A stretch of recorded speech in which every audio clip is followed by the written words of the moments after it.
Evening settles over the house. The kitchen light glows over the counter. The dishwasher hums. A clock ticks. Outside, the street is holding still. Inside, the phone lights up, and a face is lit up in a dim room. And there that is, that message. That message is waiting on the screen. Maybe it's a form of a text message, an email from work, a social media post. But that message is flashing, and you can feel yourself and your heart rhythm speed up because there's a message there. It's a sentence, it's a jab, it's a blow. It's a wound dressed up as truth.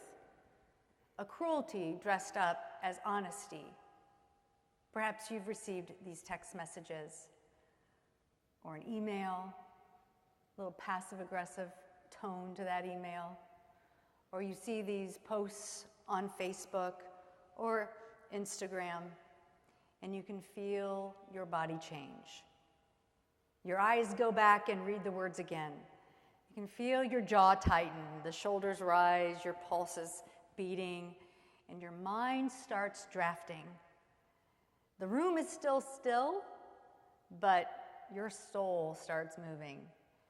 And you start wanting to just type something back, write a response, not in a greeting, not a question, but a reply.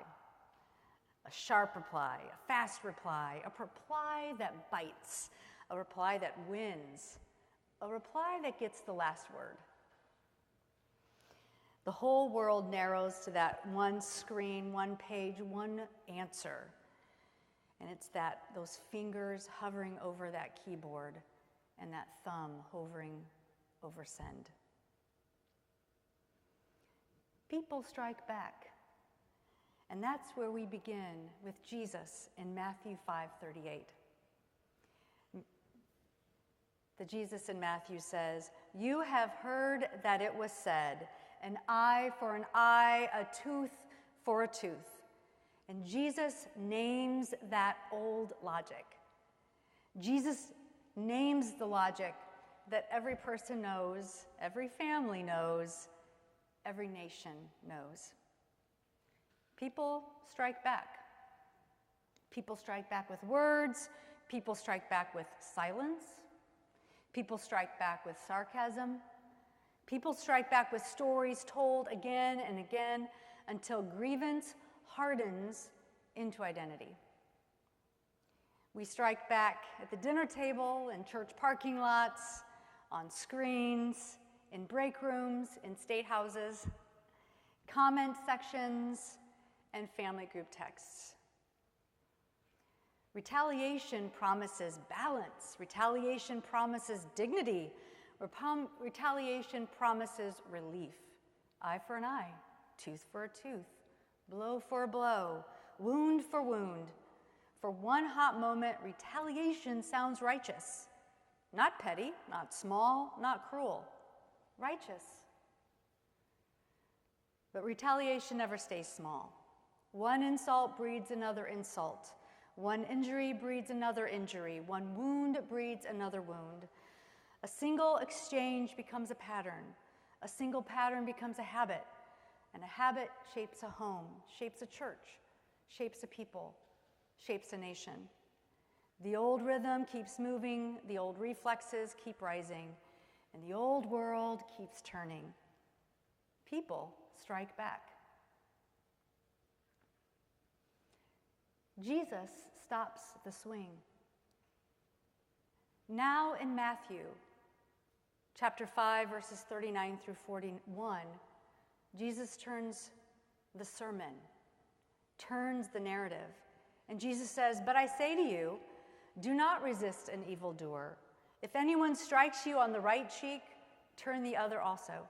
And if anyone wants to sue you and take your coat, give your cloak as well. And if anyone forces you to go 1 mile, go also a 2nd mile. Jesus stops the swing and names that cycle. Hurt breeds hurt. Shame breeds shame.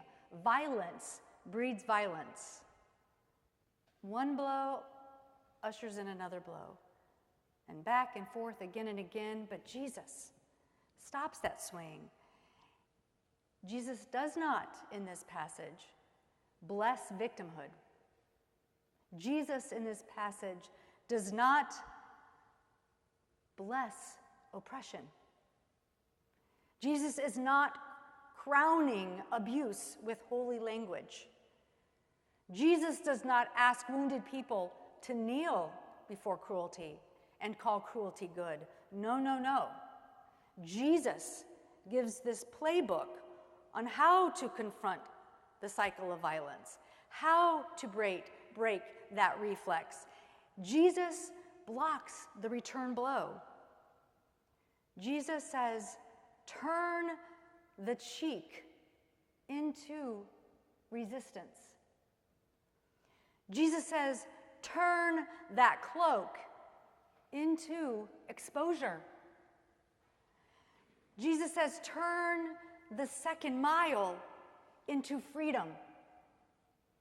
The cheek refuses humiliation's script, and the cloak exposes greed's appetite. And the second mile breaks domination's rhythm.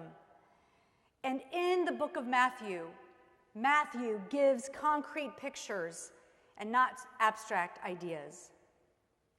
A struck cheek, a taken coat, a forced mile. And Jesus steps into that heat of the insult, into the exploitation, and into that coercion.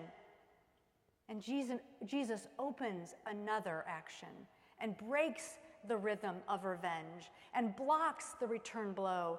And Jesus says, end that old script. Jesus stops that swing. Mercy widens the circle. Finally, in Matthew chapter 5, verses 43 through 45, Jesus turns that sermon again. You have heard that it was said, you shall love your neighbor and hate your enemy. But I say to you, love your enemies and pray for those who persecute you. Jesus throws open that wide circle. In that circle, your neighbor is here, your enemy is here, your friend is here, the threat is here. My people here, other people are here, but we're all in that widened circle. Jesus widens the circle, and that widening is not sentimental. That widening has shape. That widening has practice, has consequence. Mercy tells the truth. Mercy protects the vulnerable. Mercy refuses contempt. Mercy keeps reaching for human dignity. And that's what following Jesus looks like. In a home marked by fear, mercy protects the vulnerable. In a relationship marked by verbal cruelty, mercy tells the truth. In a community marked by oppression, mercy stands with the targeted.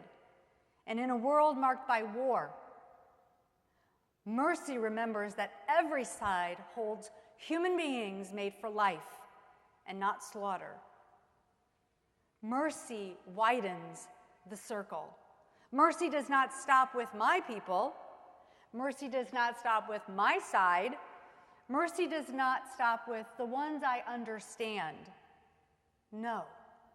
Jesus says, love your enemies and pray for those who persecute you. Jesus gives prayer as practice. Prayer stretches the heart. Prayer breaks the tribe open. Prayer teaches the soul to see more than one life at a time.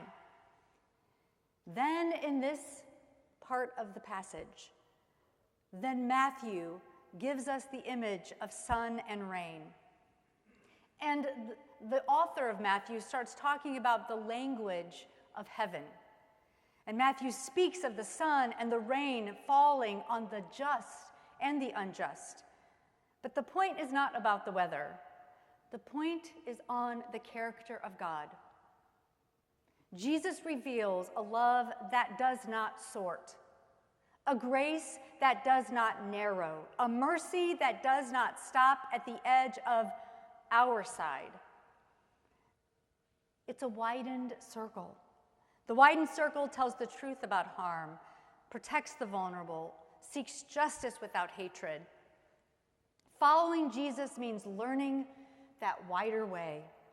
Building community means practicing that wider way together. And doing justice means carrying that wider way into public life. Mercy widens the circle. Be whole. Be perfect, therefore, as your heavenly Father is perfect, is what some versions of the Bible say. Matthew 5, the last verse for today, verse 48. Be perfect, therefore, as your heavenly Father is perfect. And many hearers hear this passage and tense up. We hear that line and we think, be perfect? Who can do that? Who can live like that? Who needs one more impossible standard? So we need some plain speech here. Jesus is not handing out a spiritual performance review in this final verse in Matthew. Jesus is not recruiting perfectionists, and Jesus is not saying, never fail. Jesus is saying, be whole. Perfection here means wholeness. Perfection here means maturity in love. Perfection here means a heart no longer split between who gets mercy and who doesn't. And then there is another rub in this verse. As your heavenly parent is perfect. And for some of us, that phrase lands hard.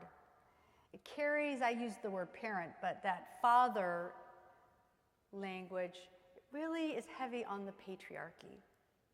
That phrase can sound distant and male, stern and judging. And the phrase can sound like one more image of power sitting above a world and keeping score. And many of us, we're like, that's not who I want to be. It's not who we are.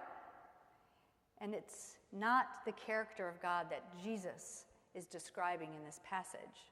No. Jesus says, the sun shines, the rain falls, the clouds gather. The world perceives what it needs with a test of worthiness first. But God's character does not. God is not a God that is vindictive. Jesus does not describe a petty God here. And Jesus does not describe a God obsessed with who deserves what. No. Jesus describes a love that stays wide, a mercy that does not sort, a grace that does not stop at the border of our side. And that is the character that's at the center of this passage. It's not about paybacks. It's not about scorekeeping. It's not about narrowness. It's about widening, wide love, steady mercy, unconditional grace. So it would be a loss to let one difficult phrase bury the good news of the whole passage. But be perfect here is the good news, because it is not referencing chasing an impossible standard. Being perfect here is not talking about living up to a certain way of being. No. Perfect here is about being whole and growing into the wideness of God's love. Being whole, the way of Jesus, does not train people to chase perfection, but forms people into wholeness. Love widens the circle, and grace loosens the grip, and mercy heals the split that's placed in the heart. So be whole. Here is the good news. The next time that comment stings in a text or an email or in a social media comment, the next time the bullies reign, the letter that you receive is a passive-aggressive insult, we do not have to take it. And better yet, we must not become it. We can speak the truth without returning the blow. We can resist that revenge. We can resist without revenge, and we can answer without losing mercy. People strike back. Jesus stops the swing.